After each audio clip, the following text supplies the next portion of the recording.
And now it's my great privilege to introduce our keynote speaker, Dr. Vincent Giallenti. He's a cultural anthropologist and currently a Berggruen Fellow at the University of Southern California's Dornsife Center on Science, Technology, and Public Life. And he spent quite a while in Finland researching time and time intervals and perspectives on them. And in cultural heritage, we're mostly used to thinking of long time intervals as being measured in hundreds of years. But now Vincent will provide us with a perspective where a long time interval might be 100,000 years. And not a geological or a technological perspective, but a very human one. And how considering time at this scale affects our thinking, our actions, and what we in the cultural heritage sector might learn from this very interesting point of view. So yeah, without further ado, take it away, Vincent. All right, thank you very much. Hello, everyone. Thanks for having me. I assume you can hear me all right. If not, give me some sort of signal. I wish I could be in Finland with you all, but this will certainly do. And as we were all just told, full disclosure, I am not a digital cultural preservation specialist myself. I am a cultural anthropologist. And I'm interested in how different societies hash out relationships between living communities of the present and unborn communities imagined to inhabit the future. So studying how a community organizes its time can offer a window into the cultural processes that form its worldviews. Now, galleries, libraries, archives, museums, as you all know very well, often grapple with issues of long-term archiving and preservation. It's central to the mission. But I thought it could be interesting for us to all start the day by taking a step back from this and trying to contemplate another professional culture that's uniquely well acclimated to thinking long-term. So this may at first seem like a counterintuitive thing to do. Why would we start a digital cultural heritage conference with a talk that is, well, not really about digital cultural heritage? But there is an answer to that, and it's very simple and powerful, I'd say. As anthropologists have long known, exploring another culture is usually the best route to circling back and understanding and then innovating upon one's own. So when we return from our anthropological journey today, my hope is that your minds will be better oriented for exploring longer term thinking in the digital culture preservation world and beyond. So here we go. Let's start stretching our minds across time. So from 2012 to 2014, I spent 32 months conducting anthropological fieldwork in Finland. My goal was to explore how Finland's Olkiluoto nuclear waste repository safety case experts reckoned with very long-term planetary timescales. So these experts were trying to prove the safety concept for what in the mid-2020s will likely become the world's first deep geologic repository for spent nuclear fuel. What's spent nuclear fuel? Well, that's the waste that comes out of commercial nuclear energy plants run, the one in Finland, they're run by the power companies Teollisuuden Ydinvoima, TVO, or Fortum. And the safety case experts developed forecasts of geological, hydrological, and ecological events that could potentially occur in Western Finland around Olkiluoto over the coming tens of thousands or even hundreds of thousands of years. They did so using all sorts of different techniques, from analogical reasoning, analogies, quantitative modeling, qualitative scenario making, mechanical stress testing, and geological and ecological fieldwork. And from their efforts emerged visions of distant future glaciations, climate changes, earthquakes, floods, human and animal population changes, and more. So as an anthropologist, I wanted to understand, how do these experts see the world? How do they see the future? I did this using ethnographic methods. That means participating in and observing their everyday habits and worldviews in person. I ended up recording 121 interviews with geologists, managers, chemists, physicists, lawyers, engineers, politicians, regulators, activists, banking professionals, and members of the public.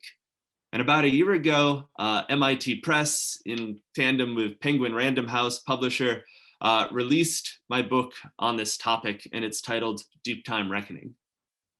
And the goal of this book is to help readers escape, at least for a moment, today's shallow time discipline. What do I mean by that? Well, by shallow time discipline, I mean the fixations on knee-jerk social media debates, frenzied 24-hour cable news cycles, short-sighted productivity metrics, shallow political election horizons, and unpredictable shifts in shareholder returns in the market, and other forms of short-termism that constrict the imagination to the day-to-day and the minute-to-minute. Cultivating a more long-term societal outlook, or time literacy, can help us resist some of today's most dismal global crises, like biodiversity loss or microplastics accumulation or climate change. Yet today, I'm also hoping it can help us think longer term about digital cultural preservation as well.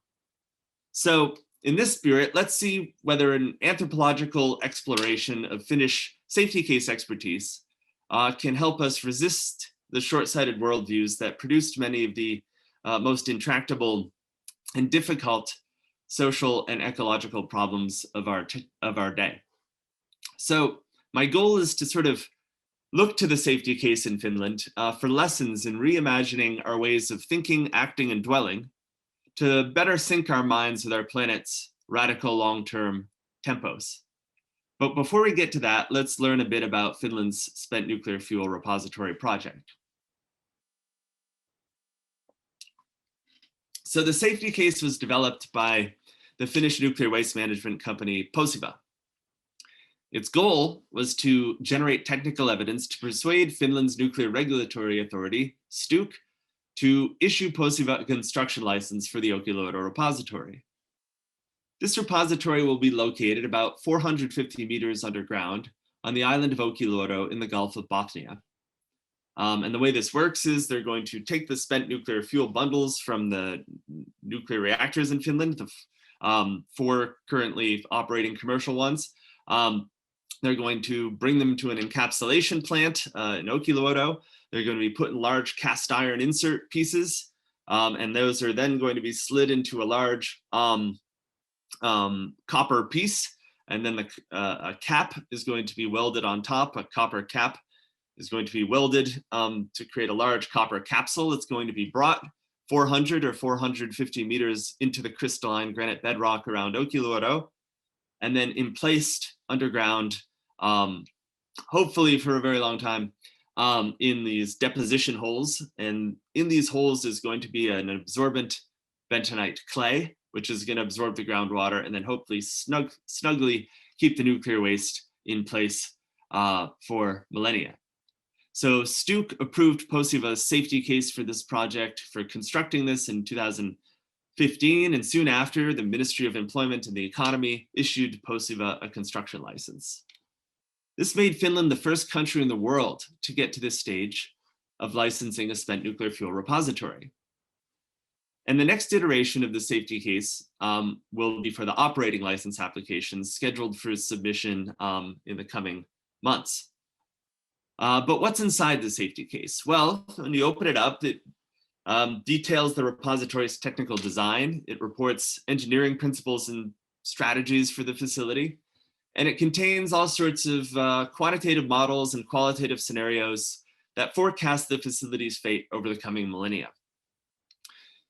There's safety case biosphere assessment experts who made projections about Western Finland's lakes, rivers, mires, and forests sprouting up, disappearing, and changing shape and size over the next 10 millennia. The experts considered far future soil erosion, floods, and fires. They considered a 3-kilometer thick glacial ice sheet during the next ice age, to occur in 50 or 60,000 years from now or more based on their models. They envisioned potential far future seismic events like earthquakes or rock shears that could occur as the ice sheet retreats after the next ice age. And they modeled how the current Olkiluoto Island site, it's a tiny islet, will eventually become an inland site over time as shoreline, as glacial rebound from the last ice age eventually causes Finland's shoreline to widen further out into the Baltic Sea, engulfing the tiny islet into Finland's mainland. They also explored more pessimistic and unlikely far future scenarios too. These included models of how 14 different kinds of radionuclides could escape from the repository's engineered barriers, travel through groundwater flows, get released at various points on Earth's surface, disperse in above ground ecosystems, bioaccumulate in plants and animals along the way, etc. So the biosphere assessors then made an assumption, conservative assumption, that 6,000 far future people, all eating local food, are going to someday live in Western Finland.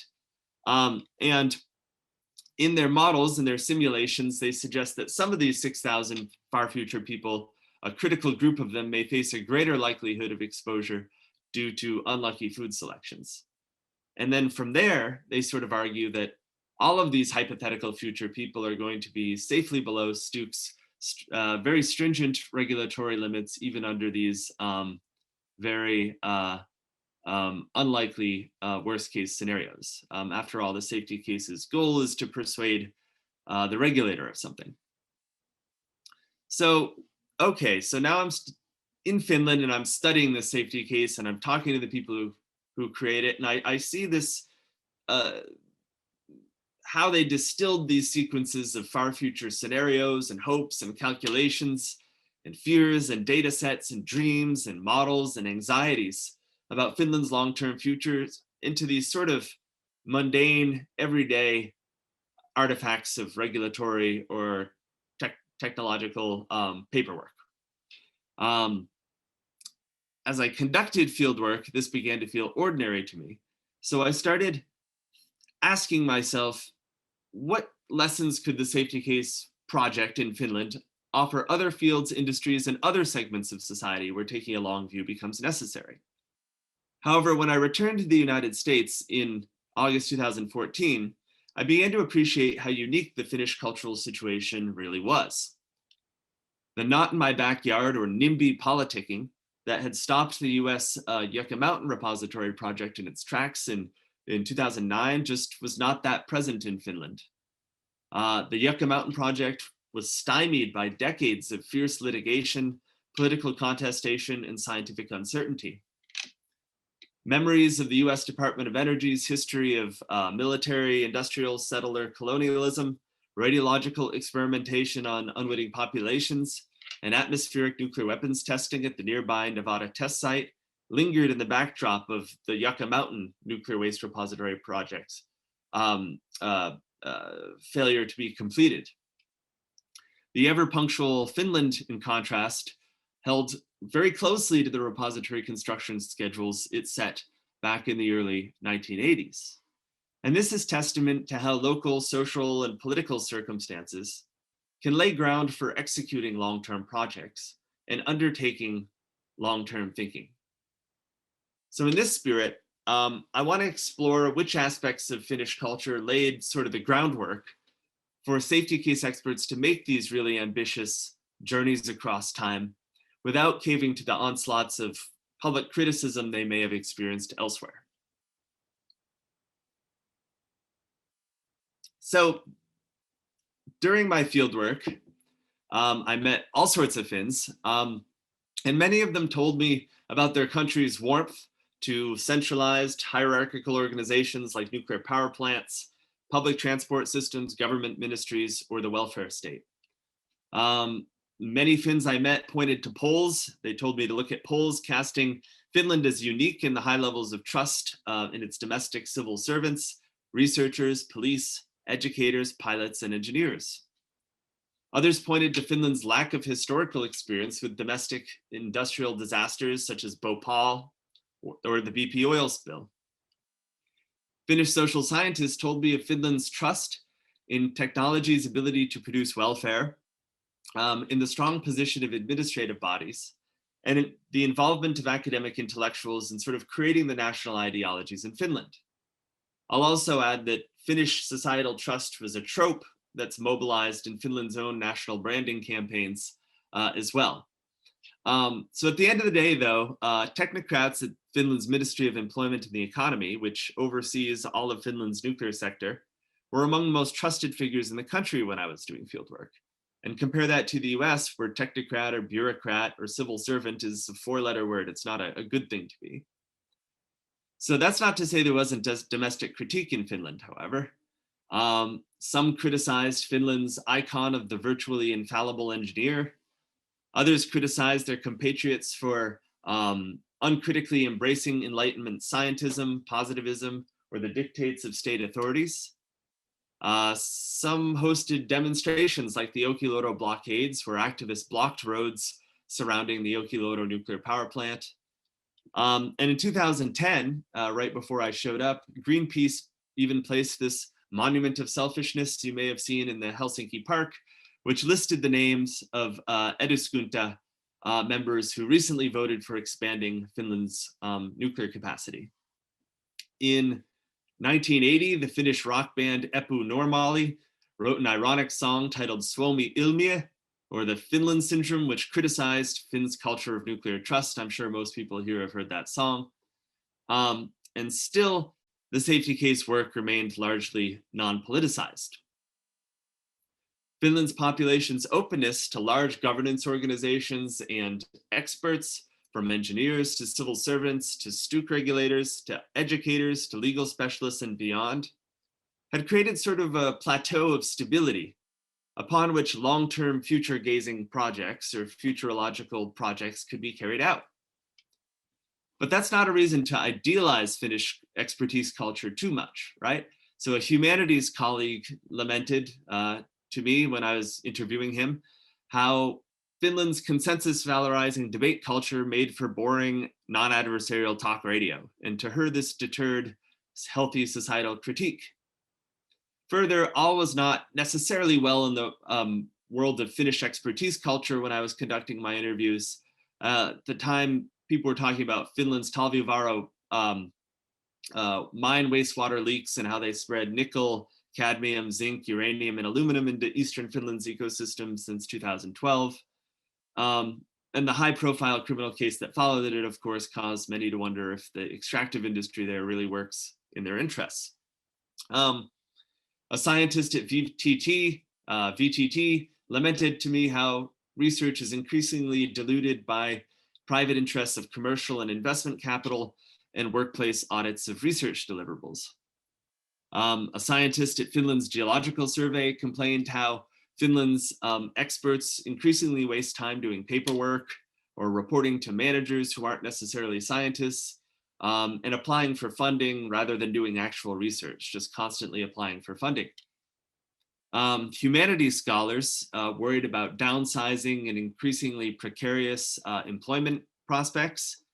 However, these pressures were in no way unique to Finland. When I returned to the United States, I saw long-termist expertise dulled by corporate knowledge management red tape. I saw it exhausted by contingent adjunct temporary hiring trends at universities. I saw it warped by short-term gig economy research funding contracts, and I saw it rushed by publish-or-perish productivity pressures.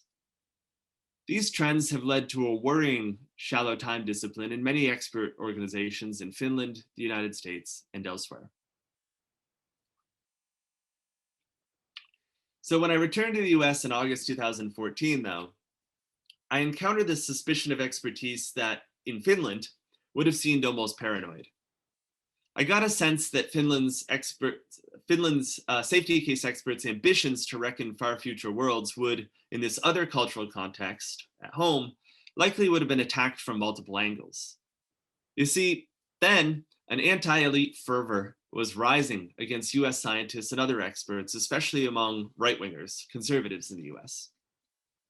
Many Americans told me how their trust in military leaders was shaken after US invaded Iraq in 2003 based on false pretenses about weapons of mass destruction. Others told me that their trust in economists had been damaged after the 2007-2008 global financial crisis. Others told me how their trust in Silicon Valley had given way to concerns about digital privacy losses, big data security hacks, and US National Security Agency surveillance. After multiple breaches of public trust by powerful institutions and trained experts, many Americans felt that suspicion of any kind of person in an elevated position seemed reasonable. Come the 2016 election, all sorts of claims to expert authority were written off as mere pompous elitism. The Trump administration questioned established science on topics ranging from climate change to human evolution. Online misinformation left millions siloed in algorithmically generated, increasingly extreme social media echo chambers. The sociologist Bruno Latour observed that there's a disintegration of a shared agreed upon space of facthood. And because of this disintegration, the door has been opened for large corporations, lobbyists, and fringe experts to reframe public understandings of science. Anthropologist Annelies Riles warned that the trust that once held between experts and publics was falling apart in the United States and elsewhere too. This, I came to realize, imposed shallow time thinking too. With slow-moving, long-sighted expert inquiry receding from view, public culture can enter into a state of futurelessness, a state of no future. It can develop a manic fixation on the present moment that shoots down proposals for envisioning better worlds. This all underscores how long-term planning is ultimately a culturally and politically contingent phenomenon. It's not to be taken as given. So let's turn back to the safety case experts and see what sort of long-term thinking lessons we can learn from them. In this spirit, I ask, can anthropological engagement with the safety case help open hearts and minds to ambitious long-termist expert inquiry? Let's see what lessons in long-term thinking we can find there. So, social scientists like me have usually been quick to brush off long-term repository safety assessment models as reductive oversimplifications. And they have a point. Predicting distant futures is, of course, a completely impossible task. However, as an anthropologist, I see my job as trying to peek inside my informants' worldviews. I try to apprehend their thinking's internal logics, no matter how irrational they may initially seem to me. And early on in my fieldwork, something became clear. Most of the safety case experts pretty much agreed with me that their task was impossible.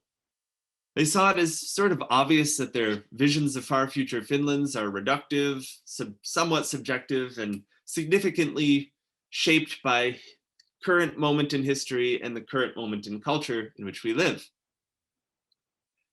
They saw their visions of far future Finlands mostly as educated guesses, simply the most credible forecast they could devise using the best science and technology that's being made available to them by their employers.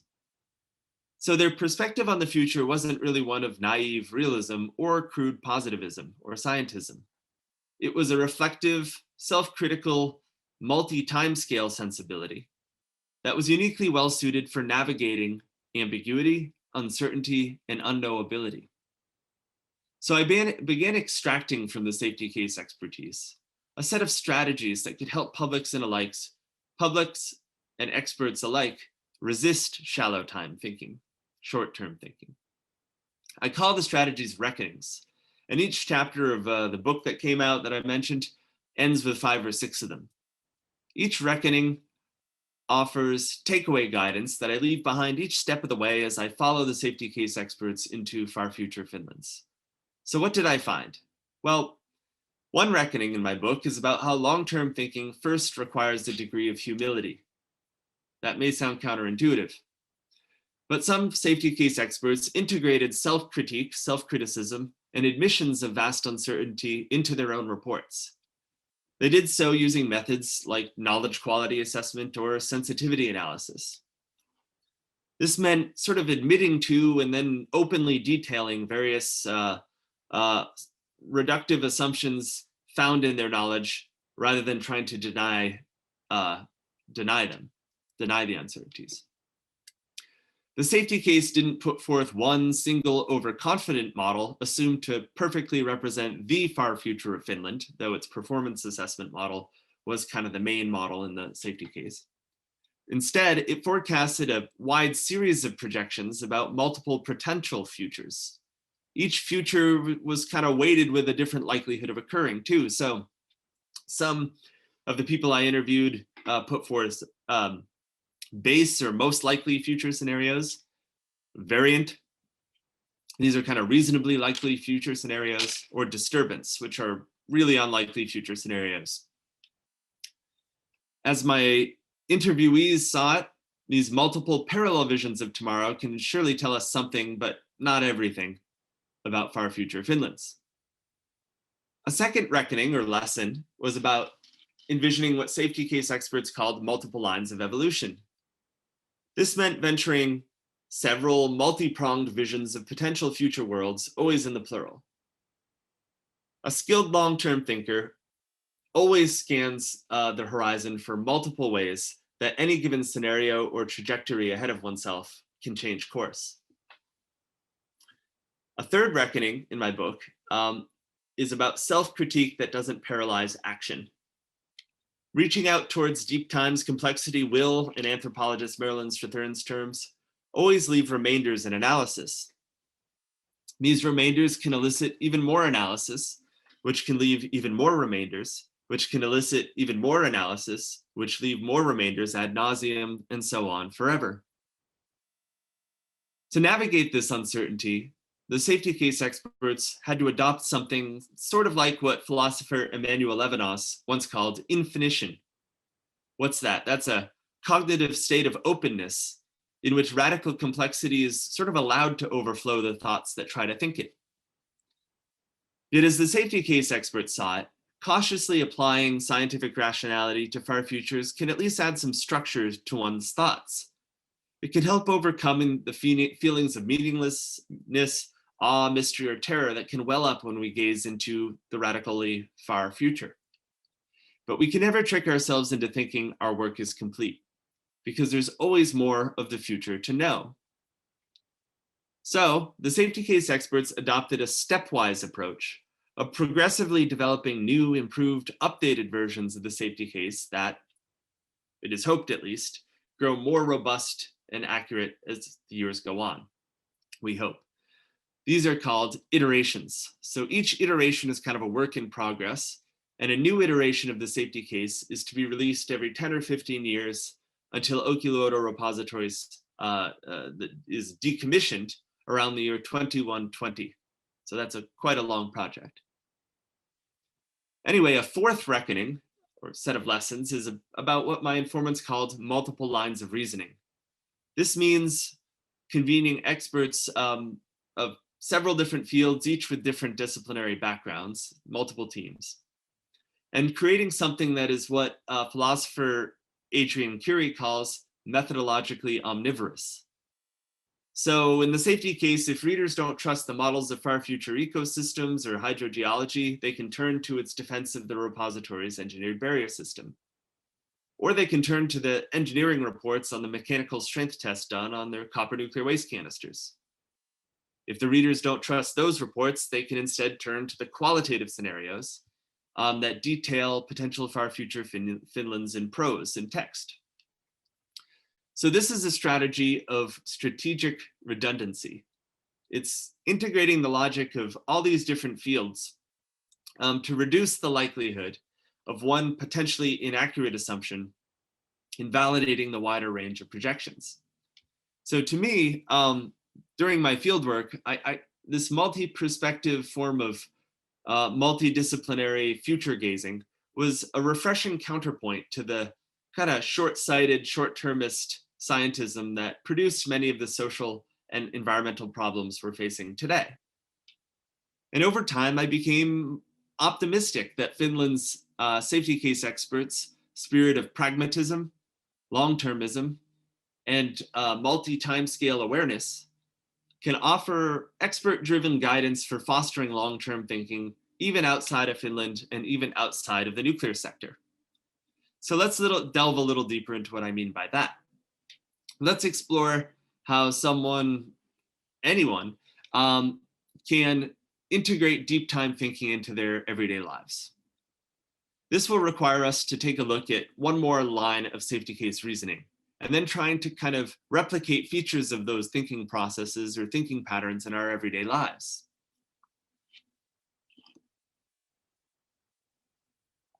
So the safety case experts used qualitative analogical techniques to help forecast their repository's far future. They studied a glacial ice sheet near Kongerlussuaq, Greenland as an analog, a present-day stand-in feature used for the sake of comparison. They used it to make rough inferences about the fate of a glacial ice sheet during and after the next ice age. They pointed to a Mesozoic copper deposit too, excuse me, preserved for 170 million years without succumbing to major corrosion. They found it encased in mudstone in Devon, England.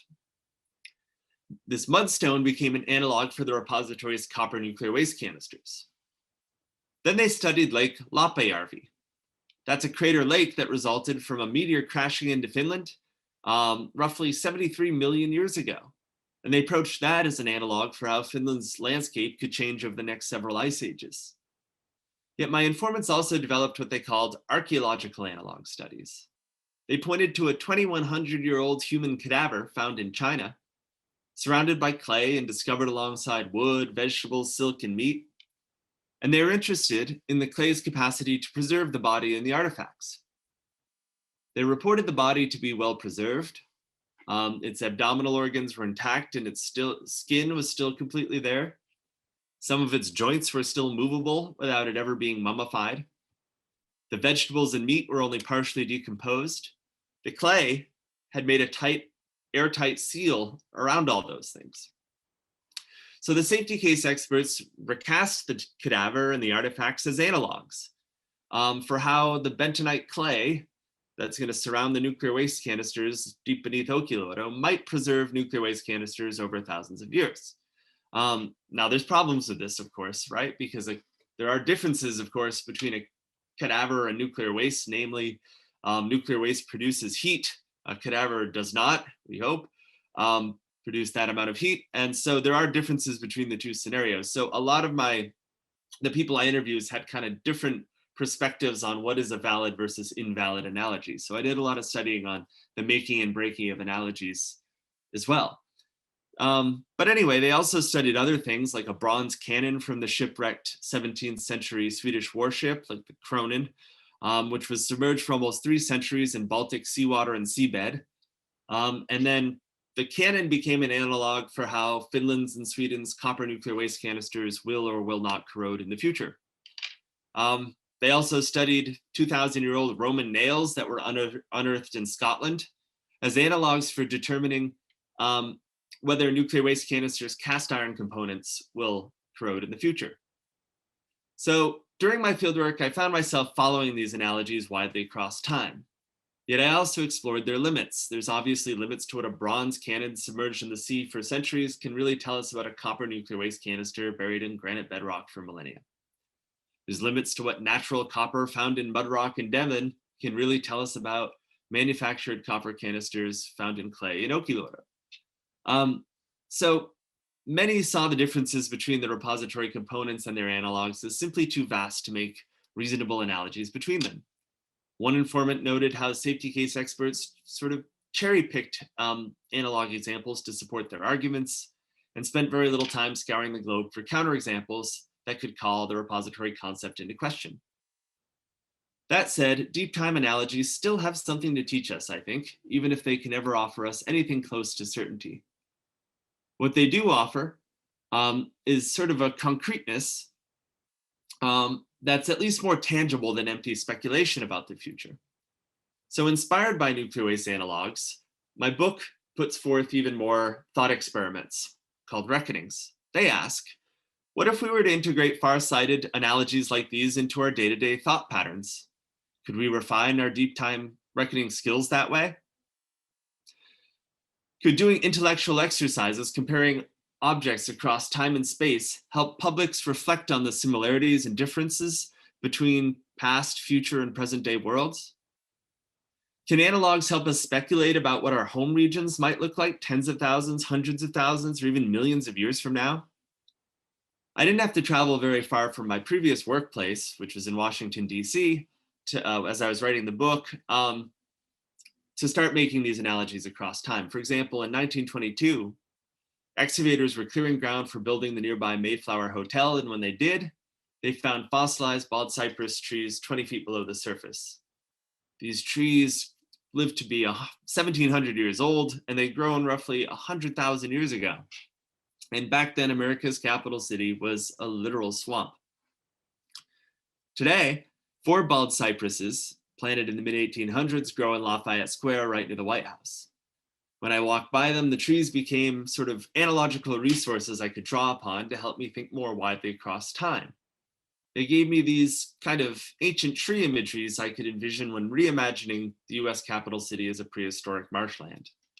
And that's just one example. I used to like to go to Virginia's Appalachian Mountains and rolling hills hundreds of millions of years ago. That region was home to much taller mountains. Some say their elevations rivaled those of today's Alps, Rockies, or Himalayas. So when I hiked, I tried to reimagine my surroundings by drawing on imageries I already had in my head of what taller mountain ranges look like today. So this is an analogy that you can do at the level of everyday experience to kind of stretch the momentary now of your hike or your walk through town into wider histories and futures. And in my book, I challenge readers to do the same, right? So taking cues from analog studies, I suggest we all start asking questions like these. You know, if climate scientists forecast my current place of residence to someday have a desert ecosystem, maybe I can draw upon mental imageries I already have of Arizona's deserts to help me reimagine my area devoid of life. If my current city is forecasted to someday look like Ice Age Finland, perhaps I could draw upon what my informants told me about Greenland's Kongerlussuaq ice sheet to help picture it or envision it. But you always have to ask yourself, to what extent? And what are the reductive assumptions embedded in the knowledge? So this long-termist outlook can be taken anywhere by anyone. And when doing this, though, you always have to ask yourself, at what point do the dissimilarities between the two objects become so large that they break the analogy being made between them? At what point do the two objects no longer shed light on each other across time? What degree of sameness and what kinds of sameness have to be present to make or break an analogy across deep time? So even if an analogy is imperfect, it can still add some value, and some useful information can be extracted from it. And it can help outfit us with an evidence-driven time reckoning toolkit that's at least more tangible than pure speculation. It can help free our cognition for a moment at least from shallow time thinking. Okay, so we covered a lot of ground, so I'll pause for a minute to take stock. We've learned about how a different professional culture envisions deep time. We've reflected on how different cultural and political contexts can hinder or facilitate long-term thinking. We've pondered how the power of analogy can help us integrate deep time awareness into our everyday lives. And hopefully this was a good intellectual workout or anthropological workout in transporting our minds across time, place, and culture. And I hope this little excursion helped you think, as it did for me, what long-termism can mean in your professional lives and personal lives as well. So I'd like to close with a brief vignette that underscores the importance of preserving and archiving today's knowledge and culture. You see, most of my book's reckonings or lessons are positive, yet some are cautionary tales.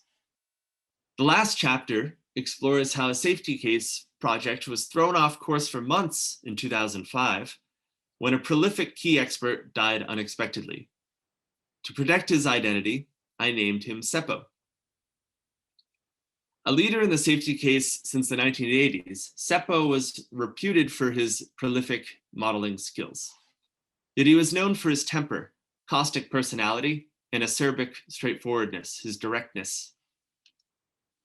One safety case insider recalled how Seppo would fly off the handle at his secretaries and directly devalue his colleagues when he thought them to be underperforming. Tagged as impolite, during meetings, Seppo was said to be just half following along, reading through technical reports and only listening in when he thought something interesting was being said. Some told me how Seppo would storm out of a meeting room banging doors, only sometimes returning afterwards once he cooled down. Still others spoke about Seppo's more jovial demeanor during sauna nights, workplace parties, or trips abroad. So the workplace is where Seppo's intensity manifested most acutely. But even this had its upsides. Some said he was a very intelligent and skillful leader. He changed the very basics of how safety case deep time modeling, systems analysis was done.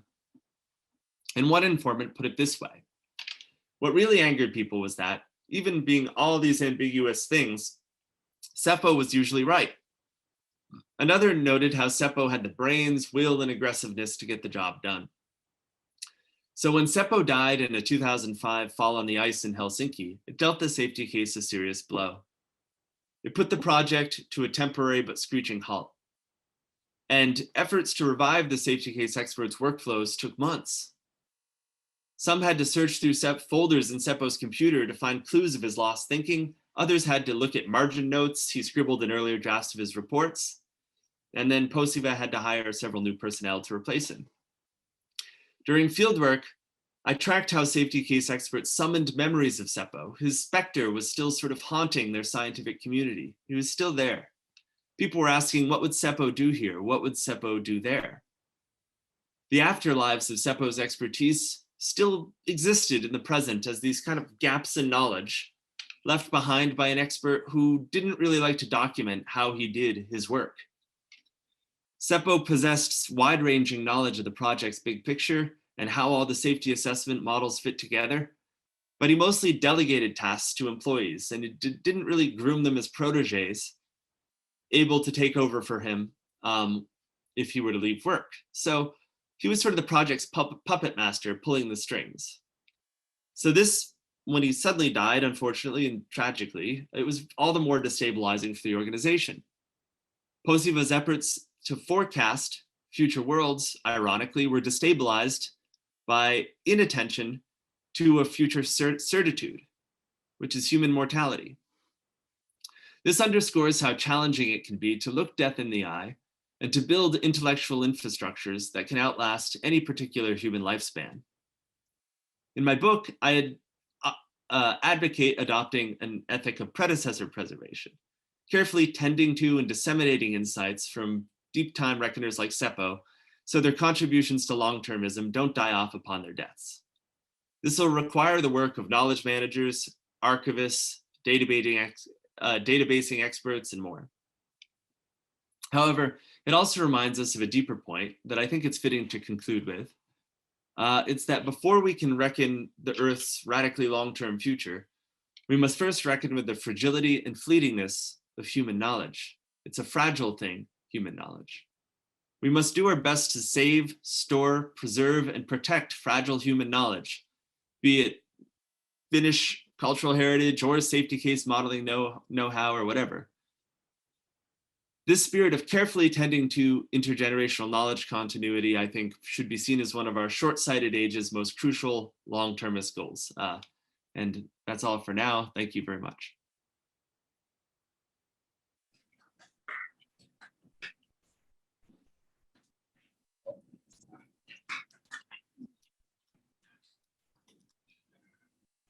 Yes, thank you, Vincent, for the very invigorating keynote speech. I at least feel my mind bubbling with new thoughts based on this.